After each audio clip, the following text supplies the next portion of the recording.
Recording आरंभ कर देती हूँ। तो यमक अलंकार, यमक मतलब होता है यमक जैसे जुड़वा को, ठीक है।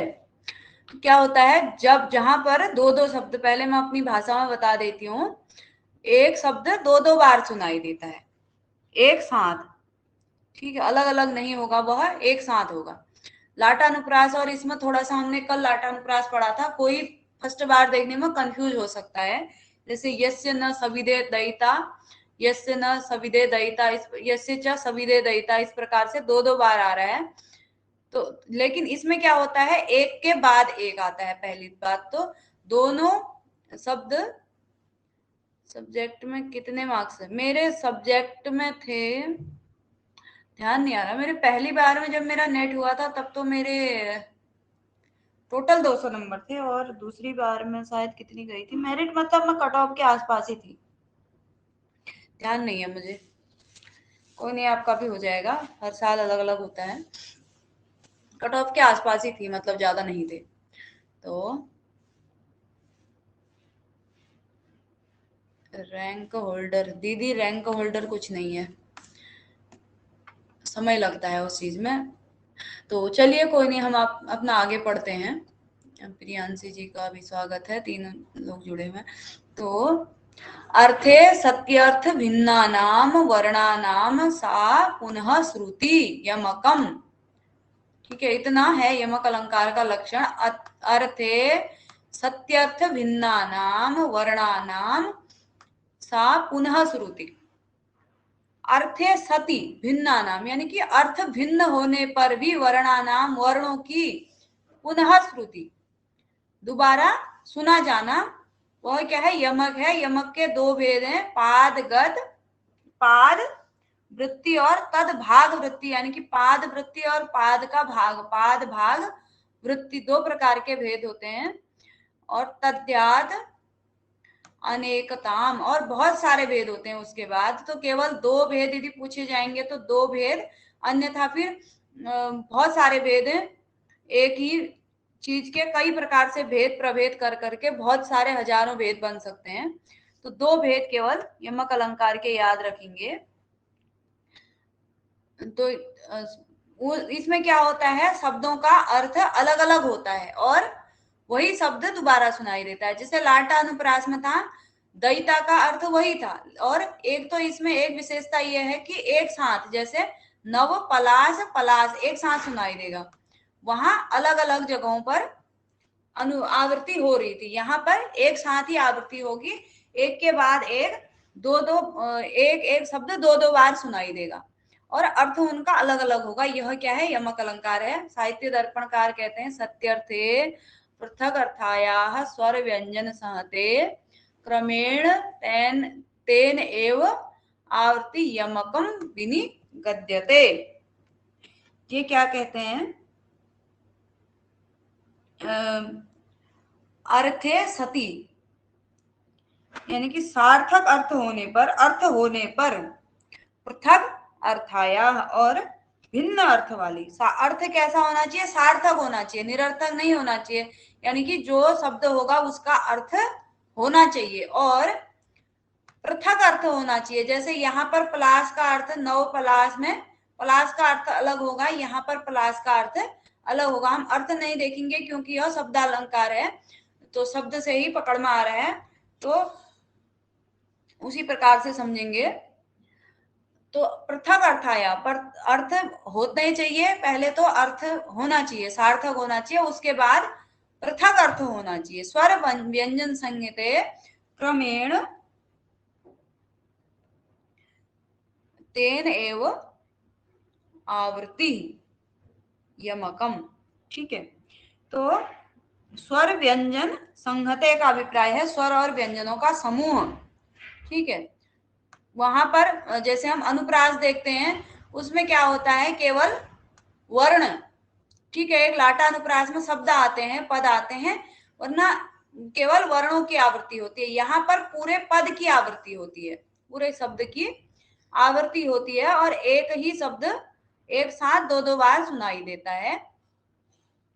तो थोड़ा सा भिन्नता है, लाटा अनुप्रास के साथ कंफ्यूजन हो सकता है किसी को, लेकिन यहाँ पर अर्थ भिन्न होता है, वहां पर लाटानुप्रास में एक ही, जैसे दव दहन तुहिनस दीधिति, वहां पर वह एक ही अर्थ था। दव दहन का अर्थ दावानल दोनों पंक्तियों में एक जैसा ही था, तो यहाँ पर अलग अर्थ होता है, इतना अंतर है। तो ते क्रमेण तेन आवृत्ति, क्रमशः आवृत्ति होती है। साहित्य दर्पणकार ने स्पष्ट रूप से कहा है क्रमशः, जैसे एक के बाद एक की आवृत्ति हो रही है। यमकम विनिगद्यते, उसको क्या कहते हैं? यमक कहते हैं। उसके बाद साहित्य दर्पणकार का ही उदाहरण देख लेते हैं। नव पलास पलास वनम पुरः स्फुट पराग परागत पंकजम मृदुलतान्त लतान्तमलोकयत् सुरभिं सुरभिं सुमनोभरै। यहाँ पर क्या है? नव पलास, ये दो दो बार सुनाई दे रहा है, ठीक है।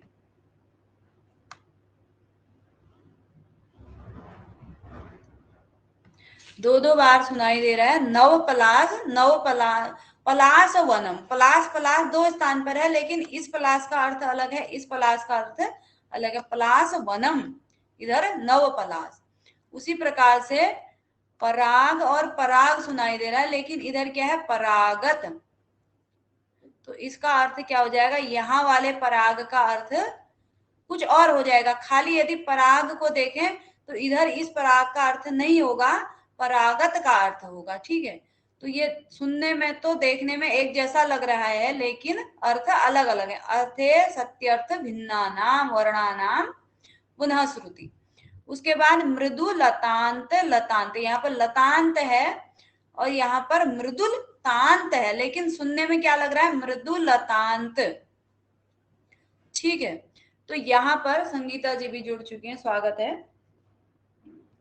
यहाँ पर मृदुल तांत अलग अर्थ है, लतांत का अर्थ अलग है। यहाँ पर लतांत एक सार्थक पद नहीं है, इसका अर्थ यहाँ पर लतांत का अर्थ नहीं है, मृदुल तांत है, इधर मृदु लतांत है। तो इस प्रकार से इसमें क्या होता है? अलग अलग अर्थ होते हैं, शब्द एक जैसे ही होते हैं, लेकिन इनके अर्थ अलग अलग होते हैं। और ससुरभिम सुरभिम, ससुरभिम सुरभिम, सुरभि सुरभि एक जैसा लग रहा है, लेकिन ये ससुरभि, सुरभि सहित, और इधर सुरभिम। तो इस सुरभि का अर्थ अलग हो जाएगा, इस सुरभि का अर्थ अलग हो जाएगा। अर्थ इसलिए नहीं देखेंगे क्योंकि शब्दालंकार है, शब्दों से ही समझ में आ रहा है। जहां पर दो दो एक शब्द की दो दो बार आवृत्ति एक ही क्रम में हुई हो, एक के बाद एक हुई हो, ठीक है, तो वहां पर हम उदाहरण देख करके ही यहाँ पर यमक है समझ जाएंगे, ठीक। तो यमक के भेदों की संख्या अनेक हमने देख लिया था। पाद क्या कहते हैं? पाद और पादांश और पाद भाग, इस प्रकार से इसकी दो प्रकार की क्या हो जाएगी? दो प्रकार के इसके भेद हो जाएंगे। फिर अगला है सन्नारी भरणो माय आराध्य विदुशेखरम सन्नारी भरणो अमाय ततस्त्वम पृथ्वींजय। तो यहाँ पर क्या है? सन्नारी, सन्नारी कई भेद होते हैं, तो एक ऐसा होता है पहले वाली की आवृत्ति तीसरे में होती है, ठीक है। यहाँ पर साहित्य दर्पणकार ने केवल क्रमेण तेन आवृत्ति ऐसा कह दिया, क्रमशः उनकी आवृत्ति होती है। ये साहित्य दर्पणकार के अनुसार है कि एक ही क्रम में होगी, और काव्य प्रकाशकार ने भेद प्रभेद कर दिए हैं। तो इनके अनुसार पहले वाले की आवृत्ति तीसरे में भी होती है, कभी दूसरे की चौथे में होती है, तो इस प्रकार से अनेक भेद हैं। सन्नारी भरणो अमाय आराध्य विदुशेखरम सन्नारी भरणो अमाय ततस्त्वम पृथ्वींजय। यहाँ पर सन्नारी भरण, ये पहले वाले की तीसरे में आवृत्ति, पादांश वृत्ति वाला हो जाएगा। तो यहाँ पर पहले वाले की तीसरे में आवृत्ति हुई है, तो सन्नारी भरणो उमाय है, यहाँ पर उमाय। आराध्य विदुशेखरम, यहाँ पर उमा पार्वती का अर्थ है, और यहाँ पर अमाय, ठीक है, यहाँ पर शत्रु का अर्थ है। सन्नारी भरणो अमाय, लेकिन लग एक जैसा ही रहा है। तो इस प्रकार से उसके बाद बिना यमेनो नयता सुखादिना, बिना यमेनो नयता सुखादिना, एक जैसे ही लग रहे हैं। यहां पर क्या है, बिना यमेनो, और इधर भी बिना यमेनो सुनाई दे रहा है, लेकिन ये बिना अलग है, यमेनो नयता अलग है। और यहाँ पर नयता का अर्थ अलग होगा, यहाँ पर यमेनो नयता इसका अर्थ अलग हो जाएगा। ठीक है, इधर सुखादीना लग रहा है, इधर असुखादीना हो गया ये, और इधर सुखादीना। तो इस प्रकार से शब्द एक जैसे ही लग रहे हैं, लेकिन इनका अर्थ अलग अलग है। उसी प्रकार से महाजनो अदीयत मान सादरम, महाजनोदी, ठीक है, महाजनो अदीयत और महाजनो दीयत मान सादरम। अब यत मान सादरम है यहाँ पर, और यहाँ पर मान सादरम है। यदि इस मान सादरम का अर्थ देखें तो यत मान सादरम अलग हो जाएगा और इधर मान सादरम अलग हो जाएगा। ठीक है, और महाजनो दीयत, महाजनो दी, और यहाँ पर महाजनो का अर्थ महाजन अदीयत अलग होगा, यहाँ पर महाजनोदी अलग होगा। तो इस प्रकार से सुनने में एक जैसे ही लगते हैं, लेकिन क्या होता है, अर्थ में भिन्नता होती है। अर्थे सत्यर्थ भिन्नानाम वर्णानाम पुनः श्रुति। उसके बाद सत्वारंभतो अवश्यम बलम विततावरम सर्वदा रणमानेसीद रणम आनेसी दवानल समस्थितः सत्व। अब इधर पर सत्वारंभतो, यहाँ पर सत्वारंभतो अवश्यम अवलंबितारम, इधर क्या है, अवश्यम बलम विततारम, यहाँ पर अवलंबिता विततारम। यहाँ पर एक साहित्य में एक नियम है, यहाँ पर ब है और यहाँ पर वो है। ठीक है, अवलंबिततारम, अवलंबिततारम। तो यहाँ पर ये ब और व में क्या होता है, अभेद, कुछ चीजों में उसको भिन्न नहीं माना गया है। जैसे र और ल को, ब और व को, इन दोनों को साहित्य में अभेद नहीं माना गया है। तो ये साहित्य का सिद्धांत है, नियम है इसका।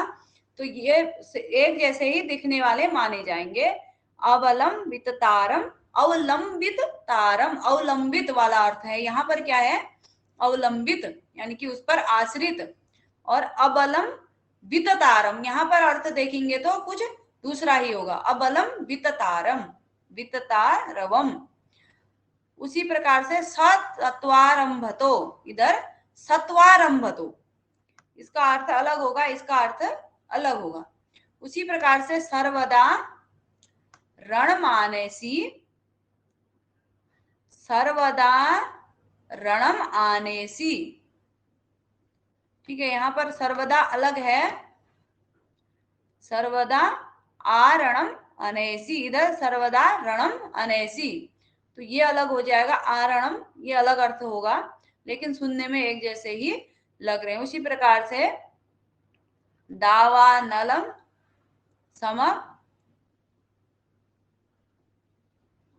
समस्थितः, दावानल समस्थितः।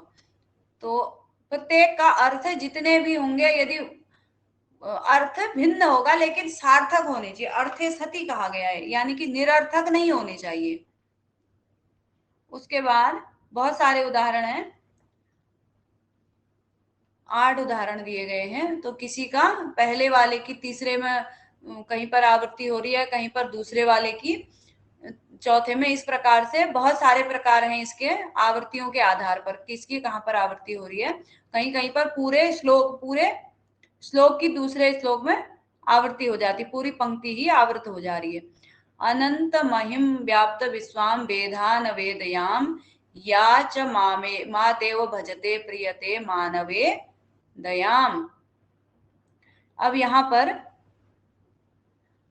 वेदयाम, इधर भी वेदयाम है, इधर भी वेदयाम है। सुनने में वेदयाम, मानवेदयाम, न वेदयाम, वेदयाम वेदयाम सुनाई जाएगी, ये मानवेदयाम, ठीक है, मानव में, ये इस अर्थ में हो जाएगा। तो यहाँ पर केवल दयाम का अर्थ अलग होगा, मानवे का अर्थ अलग होगा। यहाँ पर वेद याम, वेद का अर्थ यहाँ पर जानना हो जाएगा, लेकिन यहाँ पर अलग अलग है, तो वेद का अर्थ जानने के अर्थ में नहीं हो सकता, वो दयाम के साथ है तो दया वाला अर्थ हो जाएगा, लेकिन सुनने में क्या होगा, एक जैसे ही लगेंगे।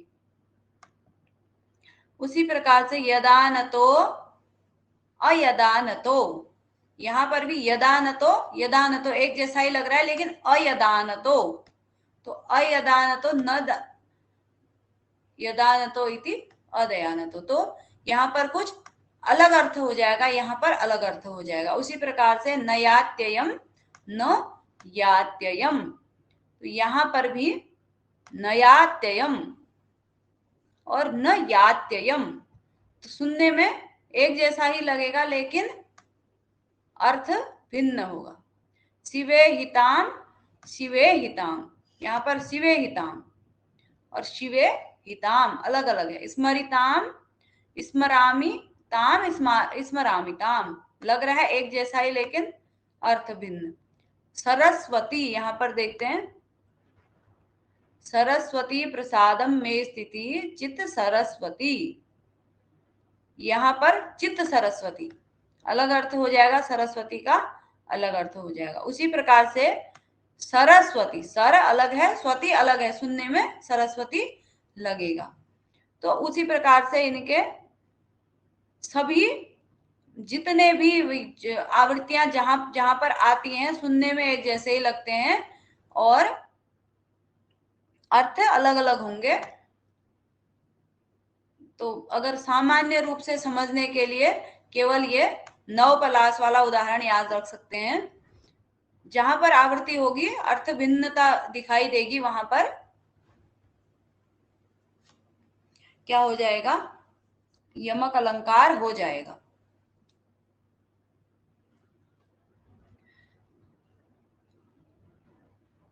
तो ये वाला नवपलाश पलाश वनम पुरः, इसका अर्थ देख सकते हैं, इसका ध्यान रख सकते हैं कि ये यमक अलंकार का उदाहरण है, और फिर इस प्रकार के उदाहरण यदि परीक्षाओं में मिलेंगे तो हम समझ पाएंगे। उसके बाद दो छोटे से शब्द अलंकार देख लेते हैं। विभावना अलंकार काव्य प्रकाश के अनुसार और साहित्य दर्पण दोनों के अनुसार है।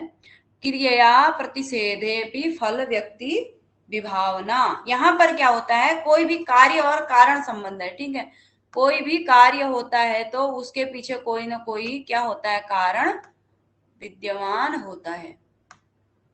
तो यहाँ पर मैं दोनों अलंकारों को एक साथ इसलिए लेके आई हूं क्योंकि एक साथ पढ़ने में ज्यादा समझ में आएंगे।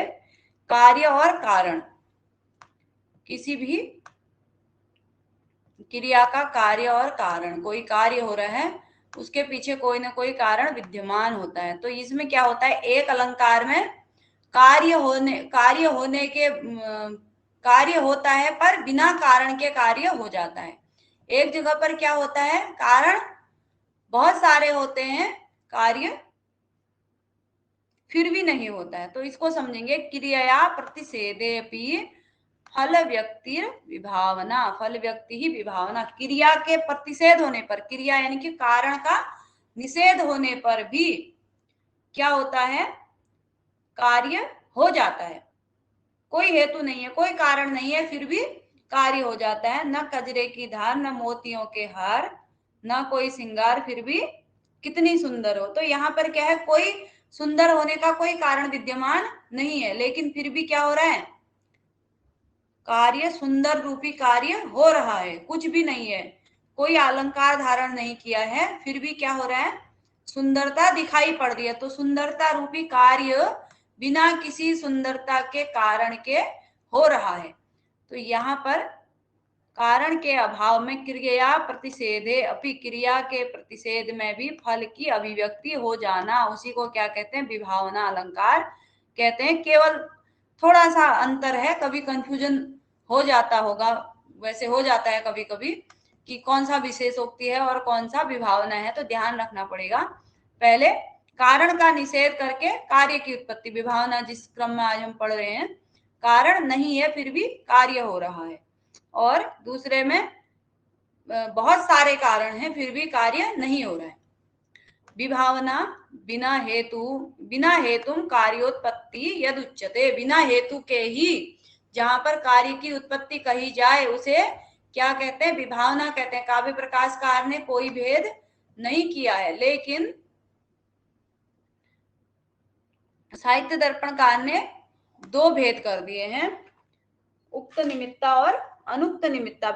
विशेषोक्ति अलंकार के ही समान विशेषोक्ति अलंकार के भेद हैं, उक्त निमित्ता और अनुक्त निमित्ता, यानी कि निमित्त आखिर कारण क्यों नहीं है ऐसा कहा जाएगा, और दूसरी जगह पर नहीं कहा जाएगा।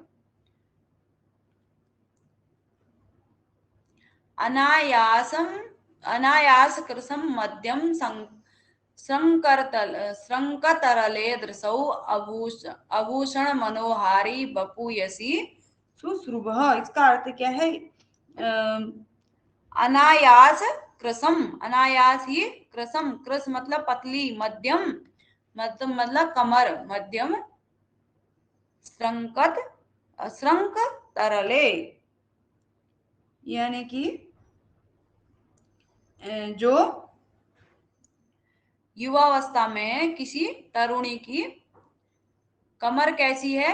अनायासी कृस हो रही है, यानी कि उसके का कोई कारण नहीं है, उसका कृस होने का, पतला होने का कोई कारण विद्यमान नहीं है, फिर भी वह कैसी हो रही है? कृस हो रही है, पतली हो रही है। और आभूषण मनोहारी, बिना भूषणों के, बिना आभूषणों के भी, बपुर यसी सुभ्रुव, उसका बपु मतलब शरीर कैसा हो रहा है? सुंदर लग रहा है। और श्रंक तरले दृसौ, तरल मतलब दृष्टि चंचल हो रही है।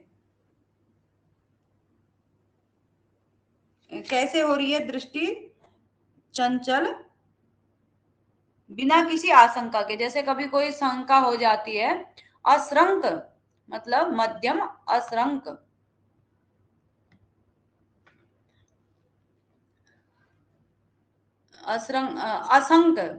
असंक तरले, तरल मतलब होता है चंचल, दृसौ दृष्टि, असंक बिना किसी शंका के उसकी दृष्टि क्या हो रही है? चंचल हो रही है। यानी कि दृष्टि चंचल तब होती है जब क्या होता है? कोई शंका हो जाए, कोई किसी कोई भय इत्यादि हो, तो इंसान आंखें इधर उधर करने लगता है। उसकी क्या है? उसकी कोई शंका नहीं है, फिर भी उसकी दृष्टि कैसी हो रही है? तरल हो रही है, चंचल हो रही है। और अनायास कृसम मध्यम, उसका मध्य भाग जो कटी है, जो कमर है, वह अनायास ही कृस हो रहा है, यानी कि किसी कारण से वो डाइटिंग वाइटिंग कुछ नहीं कर रही है, फिर भी उसकी कमर कैसी हो रही है? पतली हो रही है। और आभूषण मनोहारी, बिना भूषणों के जो मनोहारी लगता है, जो सुंदर लगता है, वह कुछ न कुछ आभूषण धारण किया रहता है, लेकिन वह कैसी है? आभूषण मनोहारी, उस कोई भूषण आभूषण को धारण नहीं कर रही है, फिर भी मनोहारी लग रही है, उसका शरीर लग रहा है बपू यसी शुभ्र, वह उसका जो शरीर है वह सुंदर लग रहा है। तो यहाँ पर कारण क्या हो सकता है? उक्त निमित्ता, ठीक है। यहाँ पर कारण क्या है कि यौवन के कारण, ठीक है, युवावस्था में इसी प्रकार का होता है अनायासी। उसके बाद दूसरा अनुक्त निमित्ता, जहां पर निमित्त नहीं कहा गया हो। सेम उदाहरण है, बपुर भाति मृगी दृसः अनायास कृसम मध्यम असंग तरले दृसौ आभूषण मनोहारी बपुर भाति मृगी दृशः। तो यहाँ पर क्या है?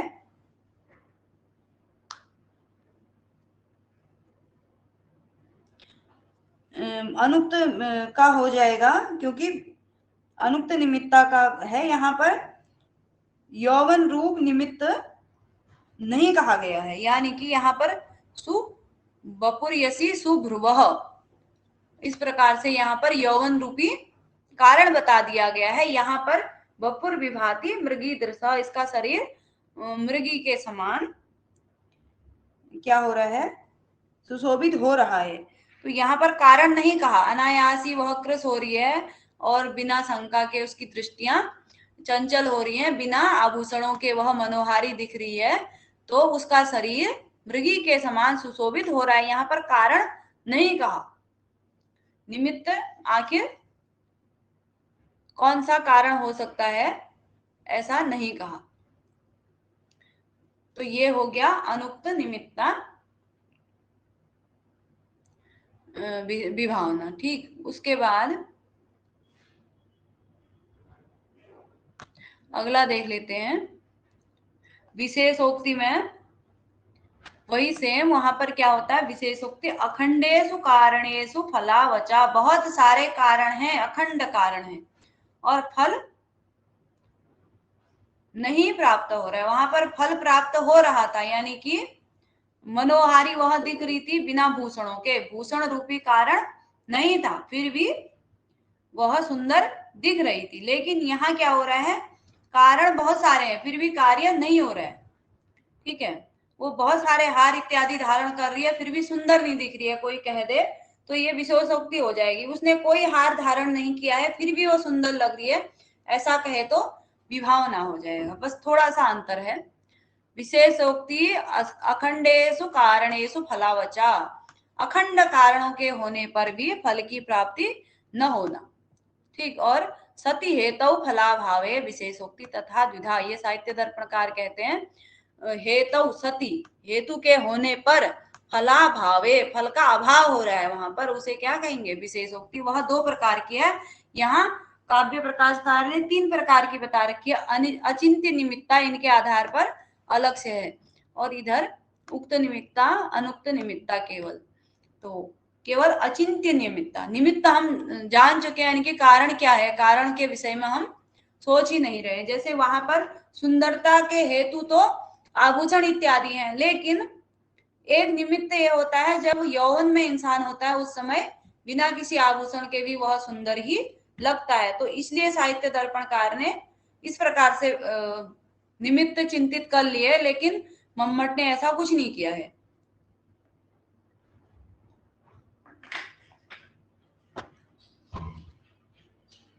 थोड़ा सा अकारण ही लगता है उनका ये जो उक्त निमित्ता अनुक्त निमित्ता वाला जो भेद किया है, क्योंकि जब कारण है ही नहीं तो फिर आवश्यकता नहीं पड़नी चाहिए थी निमित्त कहने की। लेकिन फिर भी हम लोग उनके बराबर विद्यमान नहीं है। सति हेतु फलाभावे विशेषोक्ति तथा द्विधा, विशेषोक्ति के दो भेद होते हैं। हेतु के होने पर भी फल का अभाव जहां पर होता है वह क्या है, विशेषोक्ति है। तो यहाँ पर विशेषोक्ति अखंडेषु कारणेषु फलावचा, अखंड कारण, बहुत सारे कारण होने पर भी फल का न मिलना, सेम तो भाव एक ही है दोनों का। तो उक्त निमित्ता अनुक्त निमित्ता और अचिंत्य निमित्ता, उदाहरण देखते हैं फिर समझते हैं। कर्पूर इव दग्धो अपि शक्तिमान यो जने जने नमोस्तु आर्य वीर्याय तस्मै मकर केतवे। कपूर के समान जल जाने पर भी जो शक्तिमान जने जने, प्रति जन जन जन में शक्तिमान है जो, ऐसे आर्य वीर्याय, ऐसी उत्तम वीरता वाले मकर केतवे नमः, तस्मै मकर केतवे नमः, उस मकर केतु यानी कि कामदेव को नमस्कार है जो कपूर के समान जल गया। अखंडेषु कारणेषु फलावचा, यानी कि यहाँ पर फल क्या होना चाहिए, वह कपूर के समान जल गया, तो अब वह शक्तिमान नहीं होना चाहिए, क्योंकि जल जाने वाला व्यक्ति कोई शक्तिमान होता है क्या। तो यहाँ पर शक्तिमान न होने रूपी कार्य नहीं हो रहा है। ठीक है, फल का अभाव हो रहा है। यहाँ पर कपूर के समान जल गया था तो वो शक्तिहीन हो जाना चाहिए था, लेकिन वह शक्तिमान है। तो ऐसे आर्य वीर्याय, ऐसे श्रेष्ठ वीर्य वाले, श्रेष्ठ वीरता वाले मकर केतु कामदेव को नमस्कार है। तो यहाँ पर उक्त निमित्ता, निमित्त कह दिया गया, यानी कि वह क्यों, उसमें शक्ति का अभाव क्यों नहीं हुआ, जलने के बाद भी शक्ति के अभाव रूपी फल प्राप्त होना चाहिए था। यहाँ पर फल प्राप्त नहीं हो रहा है जलने के बाद भी, तो कारण क्या है उसका? उसका कारण ये है, निमित्त उसका ये है कि आर्य वीर्याय, श्रेष्ठ वीर्य, बहुत उत्तम वीर है वो, तो वीरता के कारण उसमें शक्तिहीनता नहीं आई है, ये कारण यहाँ पर स्पष्ट रूप से उक्त कहा गया है। ठीक, उसके बाद अनुक्त निमित्ता, जहां पर कारण नहीं कहा जाता है लेकिन हम उसके बारे में सोच सकते हैं, और अचिंत्य निमित्ता वह होता है उसके विषय में हम सोच भी, आखिर कारण क्या है हम सोच ही नहीं सकते हैं। तो इस प्रकार का होता है अनुक्त निमित्ता विशेषोक्ति। निद्रा निवृत्ता उदिते ध्युरत्ने सखी जने द्वार पदम प्राप्ते स्थलीकृता श्लेष रसे भुजंगे चचाल नालिंगनतो अंगना सा। क्या हो रहा है? निद्रा निवृत्त, निद्रा उसकी कैसी हो गई है? निवृत्त हो गया, यानी कि नींद उसकी खुल चुकी है। और उदिते ध्युरत्ने, यानी कि सूर्य, ध्युरत्न मतलब सूर्य क्या हो गया? उदय हो गया है। सखी जने द्वार पदम प्राप्त, और उसकी सखियां द्वार में आ गई हैं, उसको बुलाने के लिए आ गई हैं। स्थलीकृता श्लेष रसे भुजंगे, और जो उसका प्रियतम है उसने अपनी भुजाओं से उसको भी, उसकी भुजाओं का जो आलिंगन किया हुआ था उसको भी क्या कर लिया है? थोड़ा सा शिथिल कर दिया है, यानी कि उसको छोड़ दिया है उठने के लिए। फिर भी चचाल नालिंगन तो अंगना, वह उस आलिंगन से फिर भी नहीं उठ रही है। तो इसका मोटा मोटा अर्थ देख रहे हैं, भाव समझेंगे तो यहाँ पर क्या है?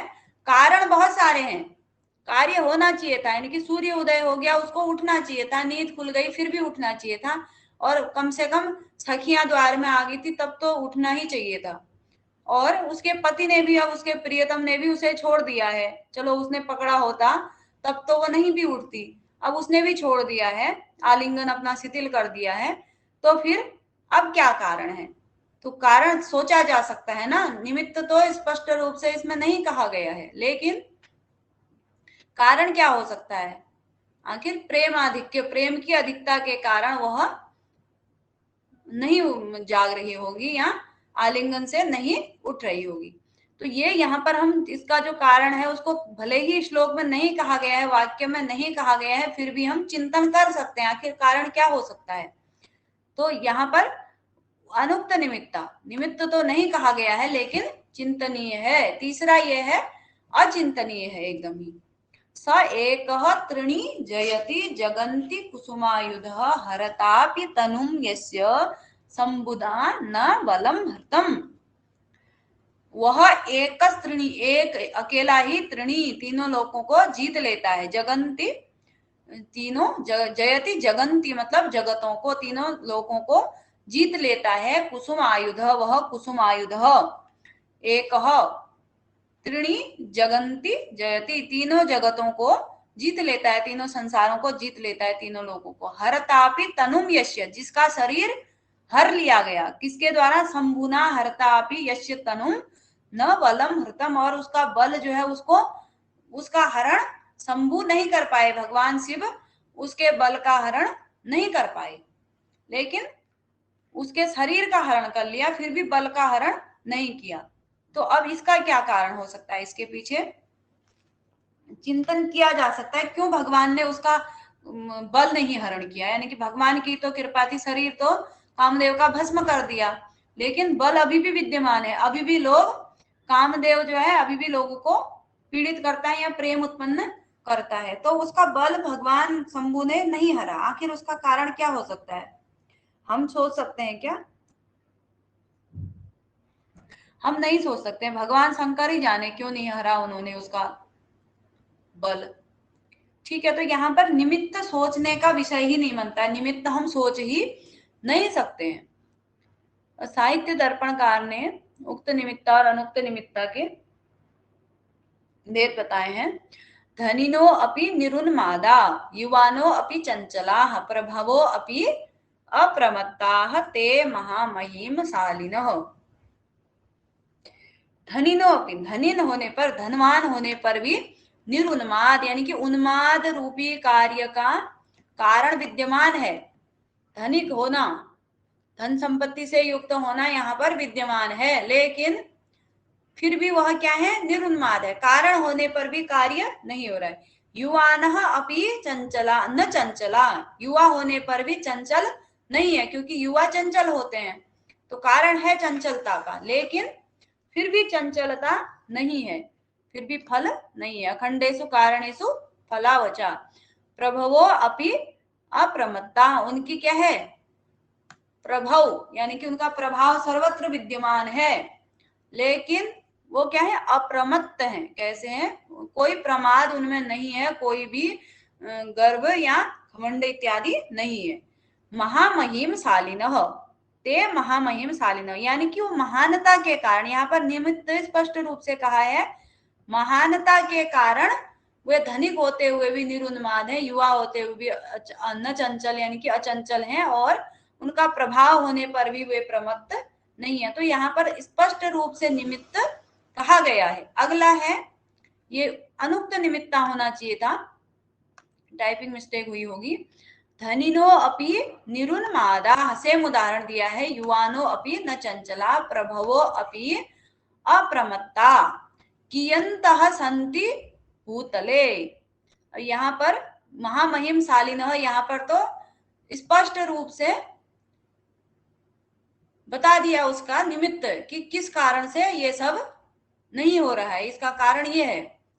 लेकिन यहाँ पर धनी होने पर भी निरुन्माद है, युवा होने पर भी चंचल नहीं है, प्रभाव होने पर भी अप्रमत्त हैं, तो ऐसे लोग कितने हैं संसार में, भूतल में कितने लोग हैं ऐसे।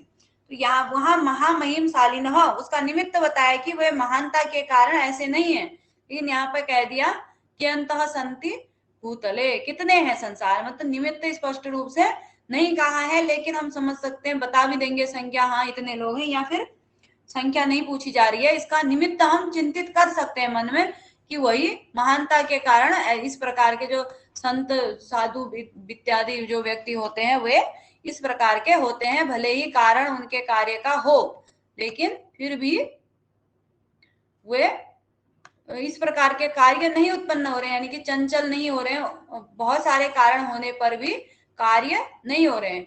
युवा होने का, चंचलता का कारण युवा होना है, लेकिन फिर भी चंचलता नहीं आ रही है, तो कारण होने पर भी कार्य का न होना विशेषोक्ति। अचिंत्य निमित्तम तो चान उक्त निमित्तस्य एव भेद इति पृथक नोक्तम। अचिंत्य निमित्तो अनुक्त निमित्त का ही भेद है, यानी कि निमित्त नहीं कहा गया है।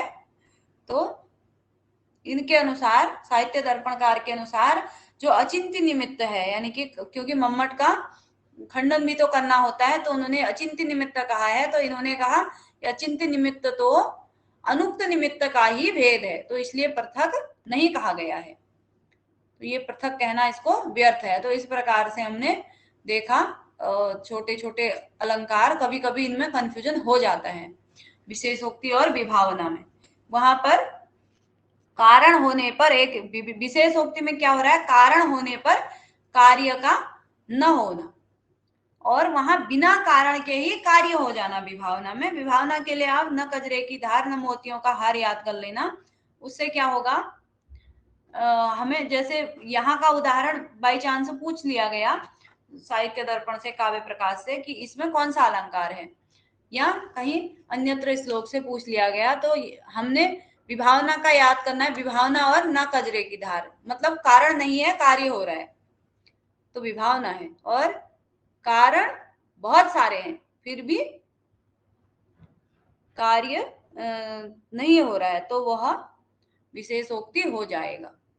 तो इस प्रकार से या हम एक ट्रिक कर सकते हैं, विशेष उक्ति, मतलब विशेष बात इसलिए है क्योंकि बहुत सारे जैसे निमित्त हैं, धनी होने पर भी निरुन्माद होना, ये विशेष बात है, साधारण बात नहीं है। जो धनी होगा वह उन्माद से युक्त होगा ही, लेकिन ये विशेष बात है, तो ऐसे भी आप याद रख सकते हैं कि ये विशेष लोगों का ही काम है, ये विशेष बात है। तो इस प्रकार से